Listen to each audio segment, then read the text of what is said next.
Donald Trump has announced that he was appointing ex-Fox News host Kimberly Guilfoyle as his ambassador to Greece, and it comes amid reports that Donald Trump Jr. and Kimberly are over. What can you tell us?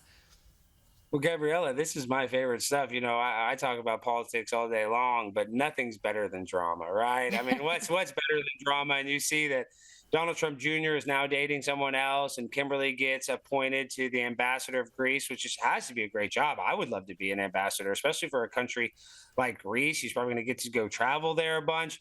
So there is something weird in the water. Maybe they do that so that she doesn't have a vendetta against Don Jr., but love is complicated. You know this. I know this. The people that are watching this at home, relationships happen, they end. I don't think that necessarily makes Don Jr. a bad person. And some relationships can end, without there being bad blood. And I hope that's the case here. But I do think it's important that she is now an ambassador. She's still in the Trump orbit, and she's not on the enemy list. And I think that's what you do is you got to keep somebody like that was tight with her family and give them a position like that. And people might not like that because that's kind of like nepotism, but really an ambassador is just, I don't even think it's a real job. I mean, you just kind of communicate with him. You kind of travel. It's not that serious. So I love it. And Kimberly, used to be married to Gavin Newsom. So there's a whole weird, conspiracy surrounding Kimberly. But all I know is I liked her when she was on TV. I like her when she does her speeches. And I think she'll be great traveling to Greece and being an ambassador for the United States of America. Yeah, well, it's a good spot, isn't it? If you're going to be an ambassador to any country, Greece isn't too bad. A new report has found that the attempted assassination of President-elect Trump in Butler, Pennsylvania on July 13 was preventable and should not have happened. The report blamed institutional breakdowns in the Secret Service, as well as failures in security planning and execution, and most notably missteps in securing the building complex where the shooter fired 8 shots. Let's take a look. I really see something that said, take a look at what happened.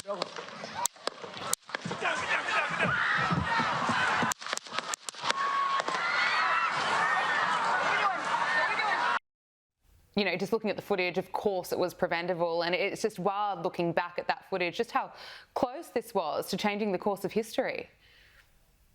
And, it really doesn't make sense because I've been to multiple events with Donald Trump, and I've been at events where I was the MC of an event and I was able to talk to Donald Trump. But there was 10 layers of Secret Service that I had to go to even interact with the guy.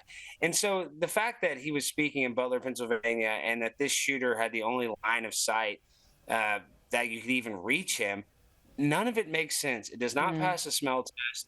And I think Donald Trump really should be very careful because now you're seeing that Iran wants to assassinate him. All these other countries want to assassinate him. So I don't think they're going to stop. And I really hope there's not somebody that's trying to be insubordinate or there's, nefarious actions of people within the Secret Service. I really hope and pray that that is not the case. But I just wouldn't be surprised because you and I both know that everybody's corruptible. With enough money, with enough influence, anybody can be corrupted. So I just hope this was more of a wake-up call and not a foreshadowing for something much worse. Yeah, absolutely. Look, in major news in America, 26-year-old man Daniel Penny has been acquitted of homicide for putting a homeless man in a fatal chokehold, and it was a case that sparked weeks of protests and reignited debates over safety, mental illness and race. Jurors deliberated for 5 days before declaring that Daniel Penny was not guilty beyond a reasonable doubt in the death of 30-year-old Jordan Neely on a New York City subway in May 2023. Now, Daniel Penny has spoken to Fox News. I'm not a confrontational person. I don't really extend myself. I think this type of thing is very uncomfortable. All this attention and limelight is very uncomfortable, and I would prefer without it. I didn't want any type of attention or praise, and I still don't. The guilt I would have felt if someone did get hurt, if he did do what he was threatening to do, would never be able to live with myself. And Alex, there are also reports today that Penny's defence team is considering a malicious prosecution lawsuit against Alvin Bragg. Well, they should. And what's really sad about this is that Jordan Neely was a young guy that had a criminal record, and he had assaulted multiple women between 2019 and 2021. But Daniel Penny was not trying to murder this guy. He was trying to subdue him. Daniel Penny is a veteran. He fought and defended this country. So he's willing to be a hero. And the people that are demonizing him just want a villain. You know, they want to play like they're a victim, when in reality, if you look at the video, it wasn't just Daniel Penny subduing Jordan Neely. There was also an African-American man there, and he was not charged. So my point is, it's a tragic situation. Daniel Penny didn't want to kill him. And when he saw that he was motionless in the video, he stopped. But it's just a bad situation. And when you have a guy that's on a train saying that he was ready to die and that the cops are going to arrest him, Daniel Penny reacted and did what he thought was right at that time. And he could have saved a life by doing that. And it's a very tragic situation. But if they go after Alvin Bragg, I would love that, because New York criminal justice system is so corrupt, just the way that they went after Donald Trump. They deserve whatever they get. But it's just an unfortunate situation that Daniel Penny is, even though he got acquitted, he's still not happy about it. You know, you can tell he's not a guy that wants to be in the limelight. And it's like Kyle Rittenhouse. It's just a tough situation when something bad happens like this. It's a lose-lose for everybody. Yeah, well said. Well, look, we've got to end it on a lighter note.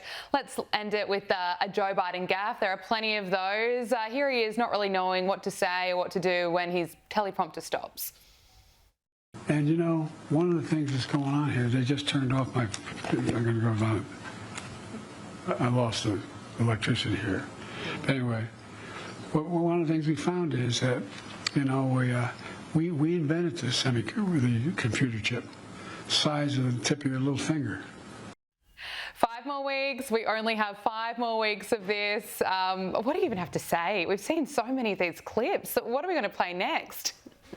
Well, it's just crazy how for 3.5 years, the left would just hide the fact that obviously Joe Biden has some sort of cognitive issues. But you know what? I'm team Joe Biden. You know, I never liked him as president, but I'm happy it's his 5 last weeks. You know, he pardoned his son.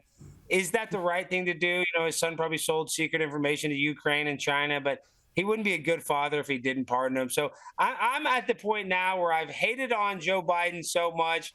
I'm just going to take it easy on the guy. He deserves to retire.